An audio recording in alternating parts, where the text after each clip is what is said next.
I always thought the worst thing that could happen in a marriage was falling out of love, but I never imagined I'd walk into my own living room and find my husband tangled up with our marriage counselor, half-dressed and laughing like teenagers caught in the act. The room smelled like her perfume and betrayal, and all I could do was stand there, clutching the grocery bag I'd been so proud to remember after another endless therapy session. They didn't even look surprised.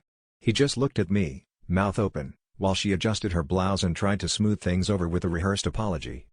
I didn't hear anything after that. I think she said something about boundaries and feelings, but all I saw was his wedding ring glinting on the hand that had just been on her thigh. I left the groceries on the floor and walked out, slamming the door so hard the picture of us on our honeymoon crashed to the ground. The next few days were a blur of angry texts, desperate voicemails, and my mother telling me she'd always had a bad feeling about therapy types. A week later, he showed up at my job, begging for forgiveness, promising it was a mistake, a moment of weakness. But the real twist came when I found out he'd been seeing her for months, long before we ever sat on her couch as a couple. Every session, every tearful confession, was just another act in their secret drama.